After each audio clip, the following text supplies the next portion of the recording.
Welcome back to the DraftKings Life Podcast and a happy Pride Month. I am your host, Meg Powers, Talent Acquisition Specialist, and I'm here with my good friend and coworker, Mike Rizzi, Recruitment Marketing Manager, again, to do a bit of a round table discussion today. That's right, Meg. Glad to be here, and let's jump right in. We are so excited to welcome a few leaders from our Pride Business Resource Group to the podcast. Let's start the episode with an easy one. What is DK Pride? The first time we go around, I'd love for each of you to introduce yourself and what you do at DraftKings. So, Patrick, you want to kick us off?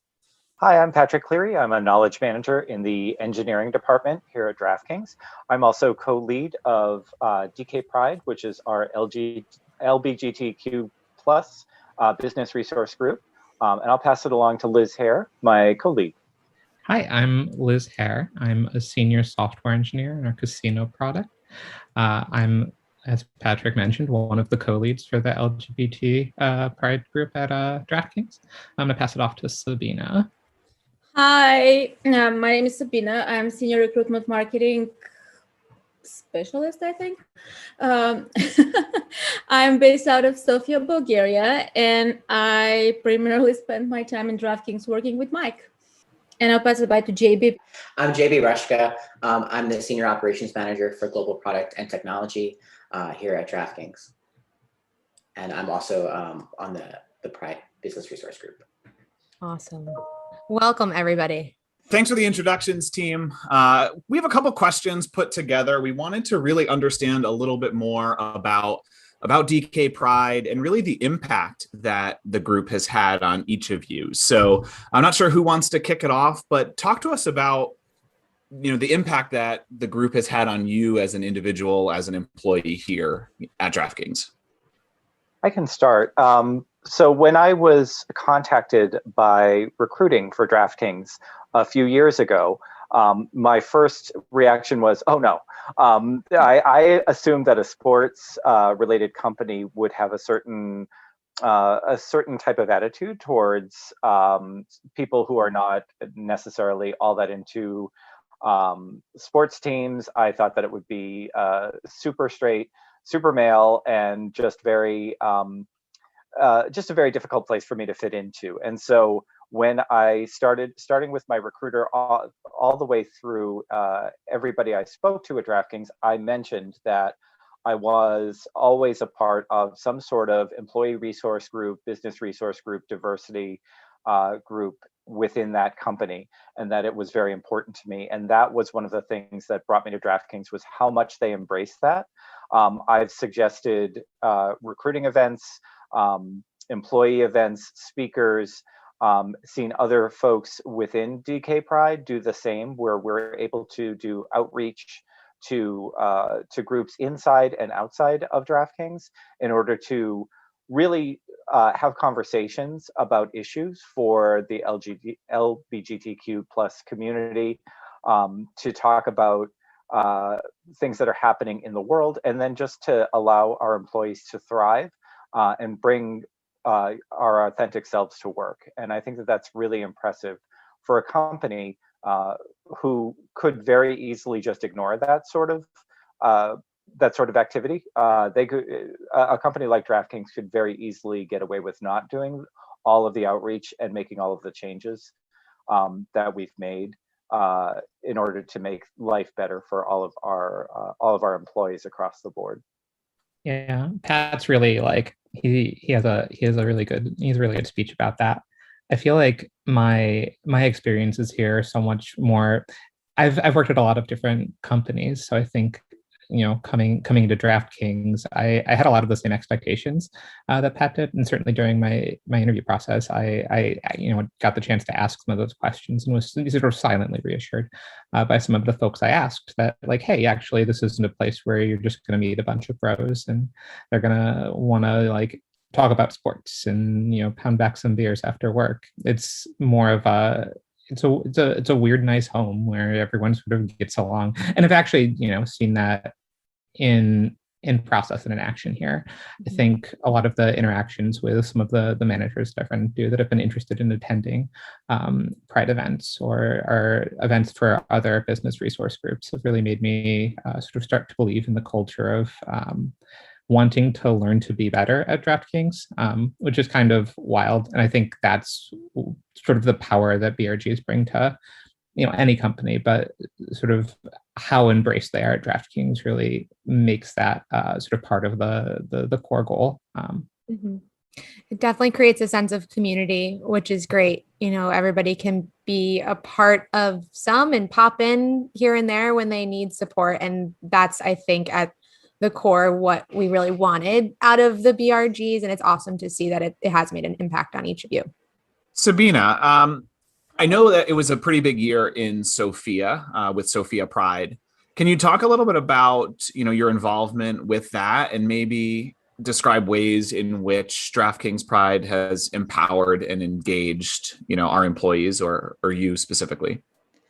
So, first of all, last year, as everywhere else, the Pride was virtual, and this year it returned back to the streets, and actually it hit something like 10,000 people attended, which is a record for Sofia. But first of all, most importantly for me, it creates the understanding in the employees that the company is a safe place, that you can be your authentic self, that we support you in being who you are, and we just want you to be your best self at work. And second of all, it's very important from the point of making a change in the society that big brands support such causes. And it just opens the door for so many other people. And it makes it so much easier for not just for our employees, but for people who work for other companies to stand up for themselves and to demand that employers take care of that and put a priority on it, which honestly should be how it is everywhere, because everybody wants to feel comfortable and to feel okay at work, and nobody wants to go to work in fear and to have to hide who they are and to not be able to share with their colleagues, who they are, what they believe in. And when you have the company backing you up and supporting you, it's just so much easier. Mm-hmm. I love that. You mentioned one thing that stuck out to me, being your authentic self. So that is, something that people might take for granted. And I think just understanding that DraftKings is a place where I feel like I can be my authentic self. I'd love to hear from some of the guests on here. JB, maybe you could talk about, how do you feel like you can bring your authentic self to work at DraftKings? Yeah, absolutely. So, like some other people have already mentioned, when I remember the night before I started at DraftKings, and I was laying awake in bed and I was like, am I making a huge mistake? So I've been at DraftKings for 6 years. And when I joined, the company was a lot smaller, and everyone that I had interviewed with I assumed them to be straight, and later found out that they were straight guys, and didn't see very many women in the office. And I'm like, I don't know about this. But over the course of being at DraftKings, I've gotten engaged to my boyfriend, gotten married to my fiance, bought in our first house, and had all of those milestones celebrated just like all of my straight coworkers, like literally no difference, which is the dream. And a lot of smaller things as well. DraftKings has a lot of events where you can bring your partners, like a Halloween party, Christmas party, celebration of our anniversary, things like that. And never had a problem bringing David. No one ever acted weird about my husband, or before he's my husband, my fiance, being there. Always welcomed. I had my first team I worked with these like two 23-year-old guys who were web developers, and they, without any problem at all, went to a gay club with me for gay trivia one night. And it was just really awesome that they could go to places I liked. They were willing to engage with all aspects of my life and make me feel just totally comfortable. And then on top of just being able to have my personal life be part of my work life in the same way it is for everybody else, have active encouragement. So I don't pass very well. And when I was younger, I was always envious of guys that could, quote unquote, fly under the radar. Like that wasn't me. So my coping mechanism was keeping my mouth shut, right? It's like when you talk, be really polite to people and talk as little bit as possible because you don't want to draw attention to yourself. If people want to ignore the fact that you're gay, just let them do it because that's the best path forward for you. So having different mentors, including like a senior vice president at the company, talking to me and saying, hey, just so you know, you have permission to be yourself. You don't have to be quiet in these meetings. You can open your mouth. Like people trust your opinion. They welcome your judgment and your perspective.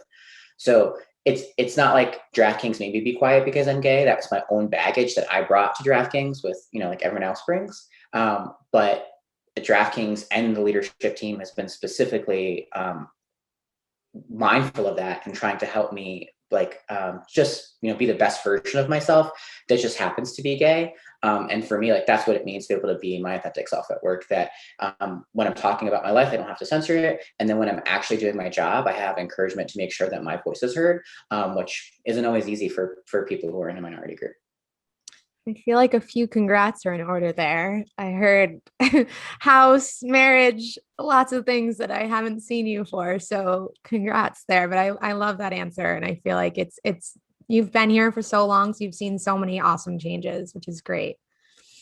Does anybody else have a same feeling? How do you bring your authentic self to work? Yeah. So I'm transgender. And I've sort of had the experience of working in 3 different companies since I've come out, and they're all very different experiences. So the company I came out in, publicly, was very good about things and sort of embraced that. But then there were a lot of folks that were very negative and weirdly held it against me that I transitioned there, and that's not an actual from folks that I've talked to, not fairly uncommon experience for a lot of trans folks. Moving to different companies, I found that your treatment sort of varies wildly. My sort of goal coming into DraftKings was to just be myself from day one. I'm not gonna try to pass and go stealth like a lot of trans feminine people will do.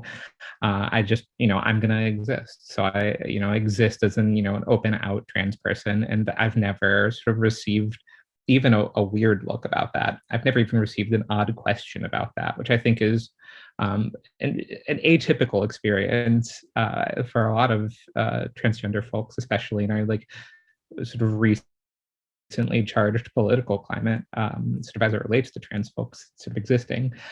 But more than that, I've received support and folks sort of embracing the needs that come with existing as a trans person at the company. I think a lot of that speaks, to me, volumes about life here and what that acceptance means, because that is hard. I mean, recently in a meeting, so we got the ability to change add our pronouns to our names in Slack, which we use to communicate. And I think even little things like that, where people are just into it and are yeah, let's do it. That's easy. Let's make it happen. They just want to make it better. It's not even oh, we're forced to do these things. It's just, folks are just jazzed to do better and be the best folks they can be. I think that's what DraftKings brings out in everyone. And I think ultimately, that's what makes it such a good spot to work at for the gays, us. Definitely. I'd love to talk a little bit about what DraftKings Pride is doing right now for Pride Month, but outside of that too. So either Liz or Pat, feel free to kick it off. We just yesterday were participating in a joint session with the Boston Celtics Pride organization as well. They hosted a panel on a documentary called "Changing the Game," which is about trans athletes, and so they invited us to come. And one of the things that was really heartening to me is the number of people who turned out for that, because a lot of times people are really good about saying that they support in the abstract, but saying, oh, I'll come to this event, I will ask some really specific questions. I'll encourage, nobody dropped out that I saw. It was over 50 people. It was a really tremendous event. So we've held a couple of events through DK Pride through our BRG's reign so far. rain. But I swear The it's not. Queens. It's not Yeah, a no, it's monarchy, but fine. yeah. Yeah, we also have we've sent out swag as any good company would do. So we've sent out some great T-shirts that say "We cheer with you," no matter what team you play for, which is something that our marketing department came to us with, which we've used as our logo twice this year. I know that we also sponsored Sofia Pride and Tel Aviv Pride, which is incredible. And I'm very jealous of the swag that the Sofia Pride people got because they got rubber ducks. And here in the United States, we didn't get those. So, this is, and I just see Liz, this is news to her. No. So I want the rubber duck. That sounds so cool. I'm moving. But some other things that we've been doing or planning around the next few months. Pride doesn't just happen in June. We're also going to be supporting or attending the Las Vegas Pride, which happens in October. They also have a gay rodeo, which sounds like a tremendous amount of fun and also incredibly scary at the same time to me. Just wild animals and lots of gay people sounds like a hoot. So I can't wait to hear how that went. And we're hosting our first town hall this next month in July, where we're just going to see what we want to do for the rest of the year. I need to see outfits from the rodeo. That sounds amazing. Yeah. Sabina, tell us a little bit more about Sofia Pride. Oh, so first of all, the swag went really, really well. I'm super happy. Like, at first we've never done it. So I was like, okay, how many people will sign up? Will people be, positive about it? And we had over, I think, 150 people only in Sofia and Plovdiv who signed up. And across EMEA, the number goes over 200. And they were super positive and super fun. And some people called afterwards and they were like, why didn't I get that? Can I get some? So people were just super happy. And the Sofia Pride event itself, it was, the most amazing thing is that I saw people from work who just called and we went and we saw each other at Pride and we spent like 4 or 5 hours.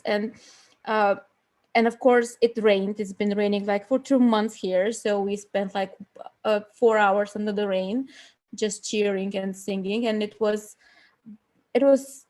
super nice after a year and a half of, not being able and not knowing what will happen and if we'll be able to go out to have the event again. And it's been a whole month of Pride events in Bulgaria with unfortunately some incidents, but again, it just stands out to say that there is a lot of work that needs to be done. And as much as we take some things for granted, we need to remember that different parts of the world are in different stages of accepting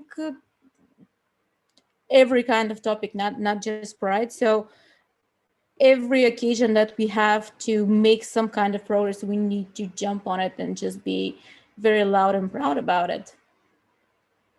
Yeah, I think it's great that the team was able to go out and support Sofia Pride. I know here in the Boston area, we were disappointed that for the second year in a row, our parade and festival got canceled, although things are looking up for Las Vegas in the fall and absolutely for next year. The nicest thing was that people that don't work in the company that, they just had taken pictures of the flags with our logo and with other branded stuff. We did some merchandise for the Pride itself, and they just found us on Instagram and they tagged us and they came to us at the after party and were just super, super nice and super positive and we're super happy. I remember probably 7-8 years ago when I was a volunteer at Sofia Pride, and we had this conversation sitting around with the other volunteers. And back then there was not one brand supporting the Pride, so there was no financial support. And literally everybody, including brands that would normally support LGBTQ events and just be very loud about it, would not do it. Or if someone would donate money, would like to stay anonymous, just out of being afraid that this might reflect on them. And coming to the point where you go to Pride and we are there and you can see the DraftKings banners, proudly, flying in the wind, and you can see people wearing our merch and being super happy about it. It's such a tremendous, progress that we really need to pat ourselves on the back for that, I think. Yeah, absolutely. I think, we've made significant strides over the past, couple of years, and it's really exciting, the momentum behind it. I think it's really a shared mentality amongst everybody here at DraftKings, and sort of the support for not just the Pride BRG, but really all of the business resource groups that we have. And it all comes back to being your authentic self and being comfortable so that you can do the very best that you can do, in your role, and both personally and professionally here. So that sort of leads me to one of our last questions of, why, and maybe Liz, maybe you can take this one, or perhaps JB, why is it important to have an inclusive workspace? I think, Liz, you shared that it maybe wasn't the best experience in the past. So how has this experience at DraftKings enhanced, your overall experience as an employee here? Well, it's made it easier to succeed. It's made it easier to be, right? Like, if you have to spend, some amount of your mental energy worried about the interactions that you have in context of like, oh, I'm trans, is this now factoring into my mental arithmetic? Like, how is this person interacting with me? Were they rude to me because I'm trans, because they don't like me, because I'm a woman? Like, what is it, right? I don't know. I don't have that problem here at DraftKings, and it's not just because folks are all really polite. It's because folks here are respectful and like care. Being able to be authentic means that I don't have to do that as much work, right? Like, I can be more at ease, and I'm able to just focus on the things that, like, realistically the company wants me to focus on, right? Like, I spend, realistically, you spend more like 40 or more hours a week here, working. So you spend a significant amount of your life in the office. And I think that being able to be authentic, being able to be myself, and not have to like worry or hide or try to navigate any of that in any meaningful way more than, hi, I'm myself. That's okay, right? Makes it easy. And besides that, it lets me like advocate for myself for things that I need on a larger level. So one of the things that happened recently at DraftKings, we were able to change our healthcare benefits. And when that was happening, I raised some concerns about how different healthcare plans support different transition related medical costs. And company, instead of saying, well, we'll look into it, ignoring me, took it to heart, put me in front of the person who was negotiating for our benefits, and then took direct action on it. It's not just a thing to be supportive. It's a thing to put your money where your mouth is, especially when you are a company. And I think like one of the things that DraftKings does so well is we both walk the walk and talk the talk. Where most companies just throw a rainbow logo up during Pride Month and that's it. And that's what you see and that's what you feel. And we are, putting money into things and giving back to a community. So I don't know. I think it just creates a space where I want to be, not just where I feel accepted, where I feel like wanted. I think the first time I was super impressed was early last year on one of the all hands when Jason Robbins literally had the whole all hands meeting with last year's Pride t-shirt. And I remember thinking that, all the little problems that happen to you every day, we all have times that you're like, you have something that not going your way, but then you go to all hands meeting and you get to meet the C-level and you see that, your CEO is wearing a Pride t-shirt and he's like, this is who we are and this is what we stand for, and if someone doesn't like, that's their problem, that's not our problem. Like, we want, that's who we are. And it really makes you understand that this is not marketing, this is not something we do to sell the product. This is because we do believe that the people that work in the company should be their best and that they need to know it. And it's super, super important to know that it starts from bottom to top when you showcase what you believe in. Yeah, and it's other people have touched on this as well, but it can be exhausting and hard to constantly monitoring what you're saying and how you're presenting yourself. And to not have to worry about that is really awesome, and it does have a material impact on the way you do your job. So I mentioned earlier, I'm an operations manager. Part of my job is holding people accountable when things aren't going well. If I have to worry about whether or not people are going to like me and whether or not it's okay for me to say something, I'm not doing DraftKings any favors, and I'm definitely not doing my job. So having an environment where like just who I am is such a non-issue, I don't have to worry about it at all, frees me up to have the energy and excitement to go into problematic situations and say, look, problematic operationally, not socially, and say like, hey, like this project could be running better. What does the company need to do to make it better? What resources do we need to shift, or different tactics do we need to do? And that, at other companies, I don't know that I would have always been able to do that to the extent that I am today, because I was, censoring or monitoring myself.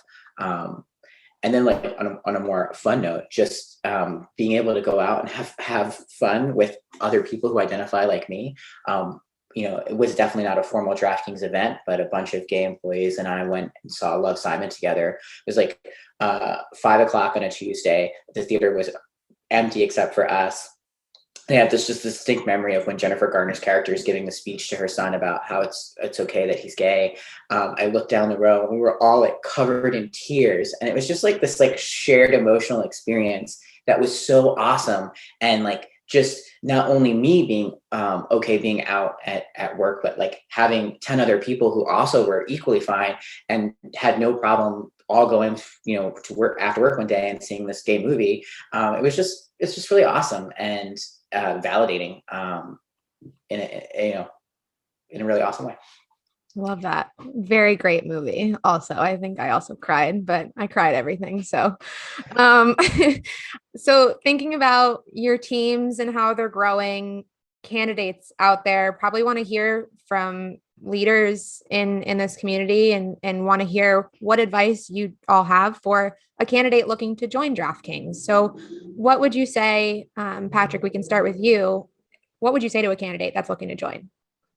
Specifically, if we're talking about candidates who are looking for a place at DraftKings, and if you have any questions at all about what we're doing with DK Pride, what it feels like to be somebody in the community who's working here, reach out to me. I know, and I know that probably anybody else on the call, I don't want to sign anyone else up for that, but I think that it's really important to reach out to the people who have put themselves out there and say, really, what's it like? Like, you said on the podcast that it was great, but is it really that great?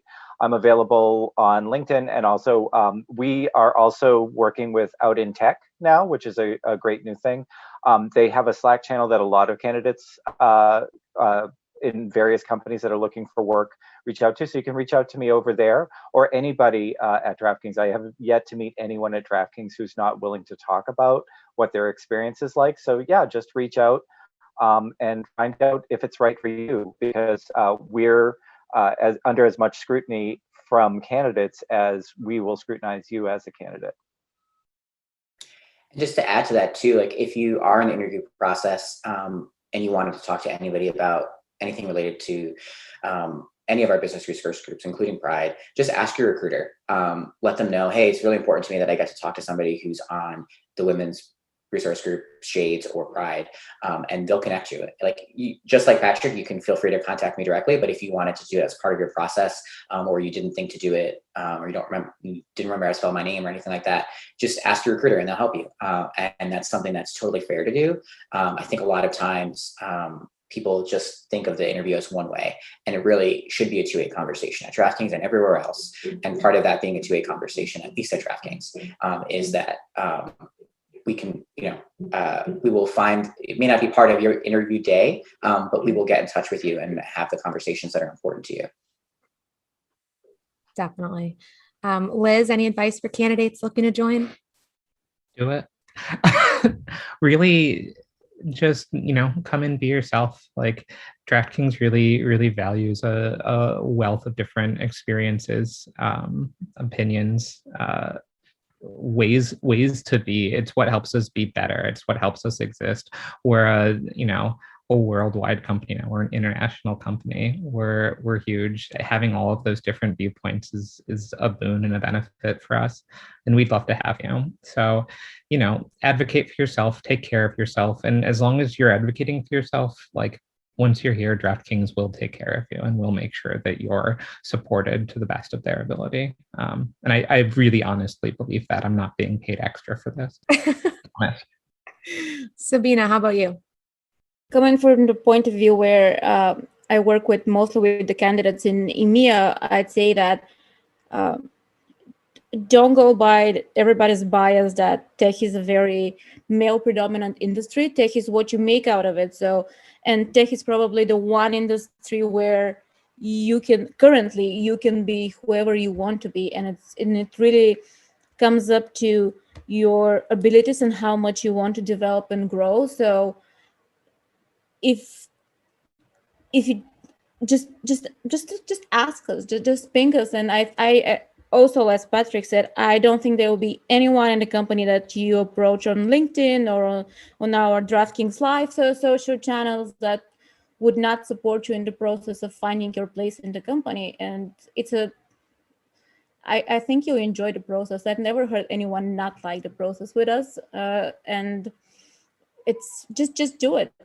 Just be proactive. You're making me feel like I do a good job as a recruiter. Everyone. Well, thank you everyone so much for joining us today. And to all our listeners, be sure to follow us on social media at DraftKings Life, except for LinkedIn, where we are simply DraftKings. This podcast is available on all major podcast platforms, Apple, Spotify, Google. We got you. Be sure to download, listen, and even throw us a 5-star rating. Until next time, be safe, be kind, and take care.